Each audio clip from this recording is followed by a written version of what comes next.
The microphone was still live when I said it, and there was no taking it back. My name is Corwin Reyes, and 3 seconds earlier, I had been a nobody, a tired translator standing at the edge of a crowded alien court, half asleep on my feet after a 9-hour shift. Now every eye in the chamber, human and otherwise, was locked on me, and the woman I had just insulted was the most powerful being in known space. Queen Sethraean Vel, of the Velktari Compact, stood on the raised dais at the front of the hall, 11 feet tall, her carapace shimmering blue and gold under the crystal lights. She had just finished a 3-hour speech about trade routes and border treaties, and she was turning to leave when my mouth did something my brain never approved. I said, "Nice ass," out loud, into a microphone that fed straight into the court translation system. The machine did not understand sarcasm, and it did not understand jokes. It took my words, stripped away every trace of casual human stupidity, and turned them into formal Velktari court speech. What came out of the speakers, echoing across the marble floor to 40 alien dignitaries and a dozen human diplomats, was something like this. Your lower form displays exceptional strength and grace. The room went silent, not quiet, silent, the kind of silence that presses against your ears. My supervisor, Ambassador Priya Malhotra, went pale beside me. She had spent 2 years building trust between our two species, and I had just detonated it in 4 words. The Queen stopped walking. She turned, slow and deliberate, her 4 eyes finding me across the hall like searchlights. I thought about running. I thought about fainting. I thought about every terrible outcome a nervous human brain can invent in half a second. Banishment, imprisonment, an incident report that would follow me for the rest of my short and humiliating career.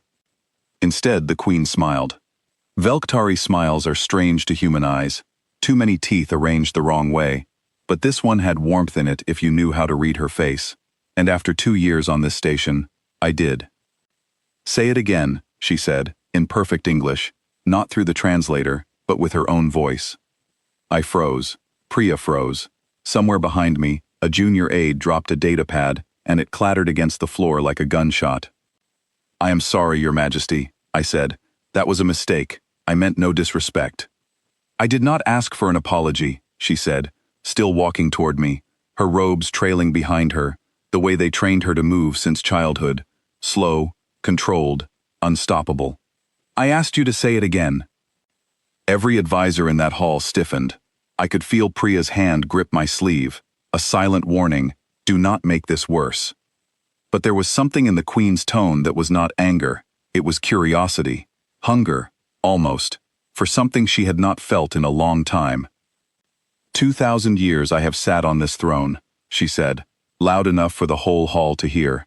In 2,000 years my advisors have complimented my wisdom, my generals have complimented my strategy, my suitors have complimented my radiant shell, using the exact same 11 words their fathers used on my mother.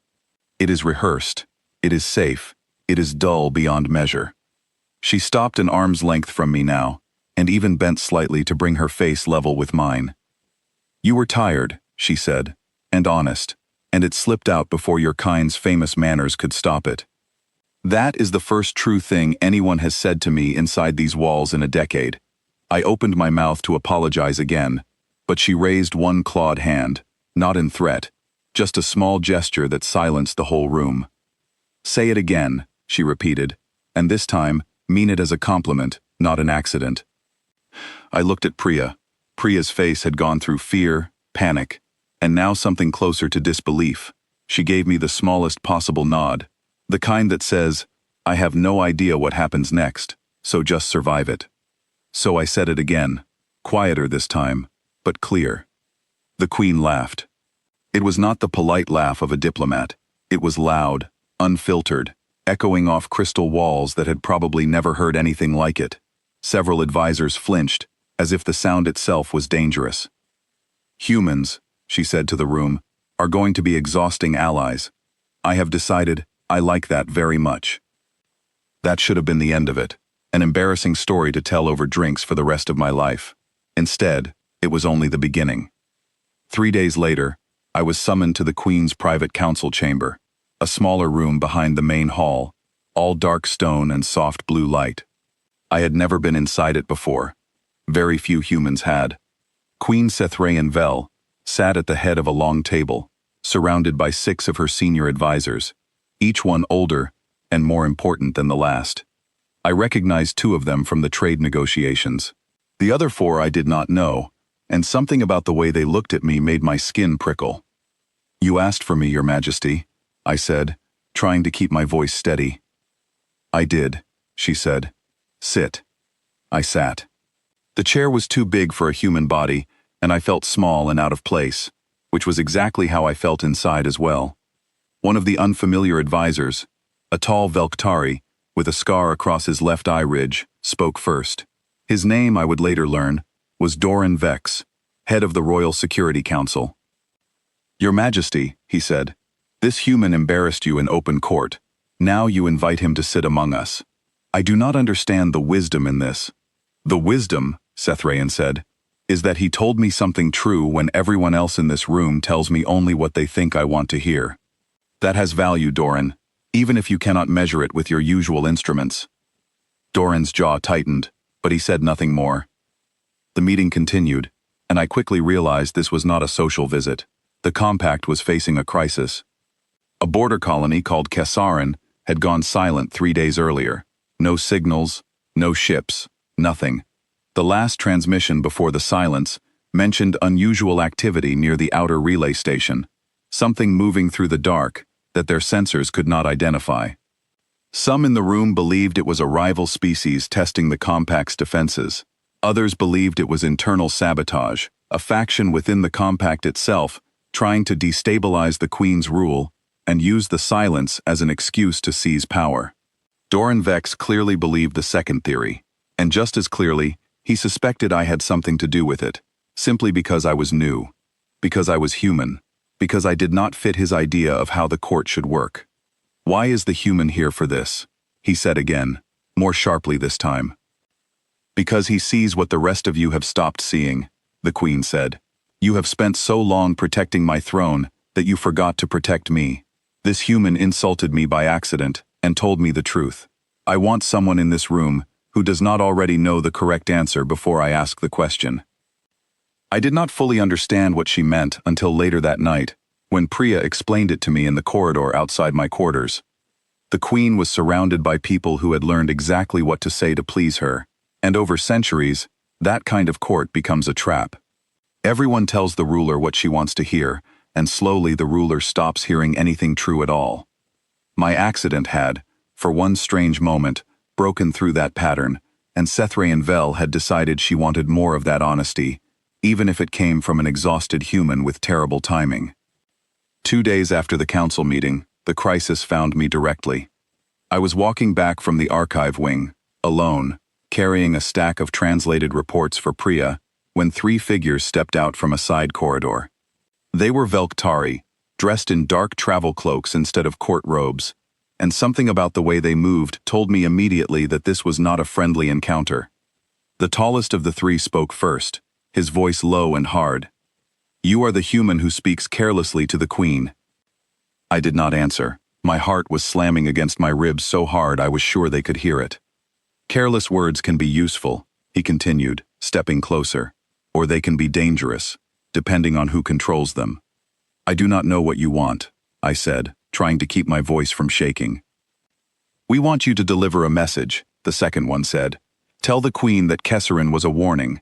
Tell her that her human pets are not welcome at her table, and if she continues this foolishness, the next silence will not be a border colony. It will be the throne room itself." Before I could respond, the corridor lights flickered, and a Velktari security patrol rounded the corner behind them, weapons already raised. The 3 cloaked figures scattered in different directions, vanishing into the maze of side passages faster than I could track.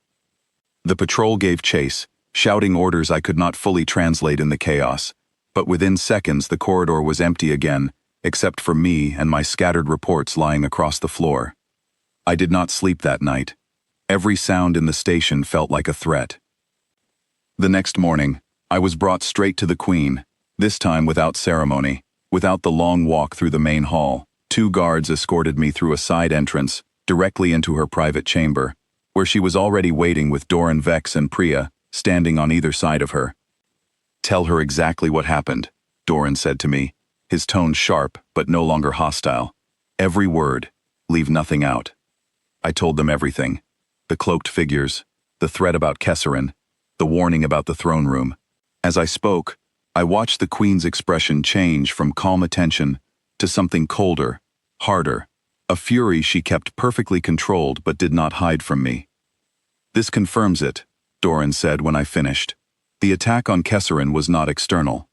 It was staged by someone within the compact, someone with access to our own security codes, someone trying to frighten the throne into abandoning the human alliance before it grows any stronger." "Who benefits from that?" Priya asked quietly. "Anyone who fears change," Sethrayan said. "Anyone who built their power on the old order and sees humans as a threat to that order." She looked directly at me. "And anyone who realizes that a human translator with no political power has suddenly become someone I trust, is that makes you dangerous to them, Corwin Reyes, whether you asked for that danger or not." I did not feel brave in that moment. I felt like a small animal caught in the open with nowhere to run. But there was no going back now. Not for me, not for the Alliance, not for whatever strange friendship had grown between an accidental compliment and the most powerful woman in the galaxy. Over the following 2 days, the station tightened like a fist, and security patrols doubled. Every human on board was quietly moved closer to the central hub, away from the outer corridors. Doran Vex, who had once looked at me like a problem to be solved, now walked beside me whenever I moved through the station, his hand never far from the weapon at his side. It was strange, being protected by someone who had wanted me gone only days earlier. I asked him about it once, as we walked toward the council chamber for another emergency meeting. "Why the change?" I asked. "You did not trust me before." "I still do not fully trust you," he said, honest in the same blunt way the Queen seemed to admire. "But I trust the ones who tried to kill you even less. An enemy of my enemy earns a little patience, even a human one." It was not friendship, not yet, but it was something, and in a place this dangerous, something was more than I expected. The breakthrough came from an unexpected place. Priya, working late into the night with the Compact's communication engineers, discovered a hidden pattern buried inside the last transmission from Kesserin. It was not random static, as everyone first believed. It was a compressed data burst, deliberately disguised, containing coordinates to a hidden relay station deep in an asteroid field on the edge of Compact territory. "Someone did not destroy that colony to send a warning," Priya said, presenting the discovery to the full council the next morning. "They emptied it, quietly, and moved everyone to this hidden location. This was not sabotage for fear. This is the beginning of a rebellion, and they needed a secret base to build it." The room fell into tense argument almost immediately, half the council demanding an immediate strike on the coordinates, the other half warning that a rushed attack could kill the very colonists they were trying to save, since there was no way to know how many Kesserin citizens were being held there against their will, versus how many had willingly joined the rebellion. Sethrayan Vel raised one hand, and the arguing stopped instantly. "We do not attack blind," she said. "We send someone small, someone unnoticed, someone who can move through that station without triggering their defenses, to confirm what we are truly facing before I commit the Compact fleet to a battle that could kill our own people." Doran Vex volunteered immediately, but the Queen shook her head. "They know your face, Doran. You have hunted their kind for 20 years. The moment you step off a shuttle, they will know exactly who has come for them." Her eyes moved to me, and my stomach dropped before she even finished the sentence. "They do not know his face," she said. "They know his name only as a story, a foolish human who spoke without thinking. They will not expect him to be dangerous. That is exactly why he can succeed where the rest of us cannot." I wanted to say no. Every instinct in my body screamed at me to say no. But I thought about Kesserin, about families sitting frightened in the dark not knowing if help would ever come, and I thought about the strange trust this alien queen had placed in an ordinary translator who had never asked to be extraordinary. "I will go," I said, before my fear could talk me out of it. The mission was built in less than a day. I would travel on a small, unmarked cargo shuttle with a 2-person Velktari crew disguised as independent traders, using forged manifests to gain access to the hidden relay station under the excuse of delivering supplies.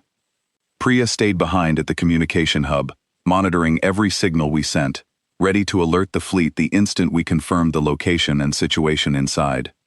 The flight out felt endless, my hands sweating through every silent hour as the asteroid field grew larger in the viewport, jagged rock spinning slowly against a background of cold stars. The relay station appeared suddenly from behind a massive asteroid, a patchwork structure built from salvaged ship hulls and scavenged parts, lights blinking erratically along its uneven surface. Docking clearance came faster than expected, almost too easy, and the moment the airlock hissed open, I understood why. Kesseran colonists filled the corridors, thin, exhausted, dressed in worn clothing, watched constantly by armed Velktari guards wearing the same dark cloaks that had cornered me back on the station. This was no willing rebellion. This was a prison disguised as a hidden base, and the true rebels were only a small group controlling hundreds of frightened captives to build the appearance of a growing movement. I moved through the station carefully, playing the role of a nervous cargo handler, keeping my recorder hidden inside my jacket, capturing everything: the guards, the prisoners, the layout of the corridors. It was slow, terrifying work, every step feeling like it might be my last, but piece by piece, the picture became clear enough to send back. Then everything went wrong at once. One of the guards recognized me, not from any file or photograph, but from a careless comment I had made earlier while pretending to check cargo numbers, a small slip of an accent, a wrong phrase, something too human to hide. Within seconds, alarms blared through the station, red light pulsing across every corridor, and boots pounded against metal floors as guards rushed toward the docking bay. I ran, my recorder clutched tight against my chest, dodging through narrow passages crowded with frightened colonists who scattered out of my path, some of them shouting encouragement, some too afraid to move at all. Behind me, shouted orders in Velktari echoed off the metal walls, and I understood enough of the language now to know exactly what they meant. Capture him alive if possible. Kill him if not. The shuttle crew held the airlock open as long as they dared, engines already spinning, weapons fire scorching the metal walls behind me as I threw myself through the hatch and slammed the emergency seal closed with seconds to spare. We tore away from the relay station as it opened fire, the shuttle shaking violently, alarms screaming inside the small cabin, until the pilot dropped us into a tight spin between two enormous asteroids, breaking their weapons lock just long enough to vanish into open space beyond the field. Priya's voice crackled through the comm the instant we cleared the debris. "We have everything. The fleet is already moving." 3 compact warships arrived at the relay station less than 2 hours later, faster and better armed than anything the rebels could have imagined defending against. Faced with overwhelming force and full evidence of their crimes broadcast to the entire compact, most of the rebel leadership surrendered without a single shot fired. The Kesseran colonists were freed, malnourished but alive, every single one of them finally going home. I do not remember much of the journey back to the station. Exhaustion and fear had drained something out of me that took days to return. What I do remember clearly is walking into the main hall again, this time with Priya beside me, Doran Vex a step behind, and the entire court silent once more, watching me the way they had watched me that very first day. Only this time, there was no confusion in their eyes, only respect. Queen Sethraean Vel stood from her throne as I approached, and for a long moment she simply looked at me without speaking. "You risked everything," she said finally, "for people who were not your own." "They were still people," I said. "That was enough." She smiled again, the same warm, unsettling smile from that very first embarrassing moment weeks ago, and this time the whole hall seemed to lean toward it instead of away.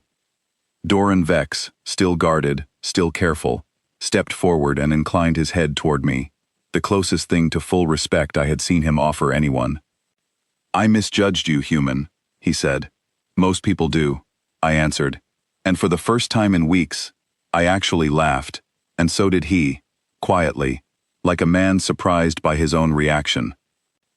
The Queen named me formally that day, not as a translator, not as an accident of court speech, but as her personal envoy between species, a title that had never existed before and would likely never exist again in quite the same way. Priya took over full command of the human diplomatic mission, her patience and skill finally recognized, after years of quiet, careful work. And somewhere in the chaos of celebration and relief that followed, the story of how it all began circulated through the entire station, whispered and laughed about in every corridor, in every mess hall, at every celebration table for weeks afterward. It always ended the same way, told 100 different times by 100 different voices: the tired human, the powerful queen, and 4 accidental words that somehow changed the course of an entire alliance. "Nice ass," I had said, without meaning to, without thinking, at the worst possible moment, and it turned out to be the truest thing anyone had said inside that court, in longer than anyone could remember. I still do not fully understand why it mattered so much. Maybe it was simply that, for one unguarded second, I forgot to be careful, and in a place built entirely on careful words, an honest mistake was worth more than 1,000 perfect ones. Whatever the reason, I do not regret it, not one word of it, not even now.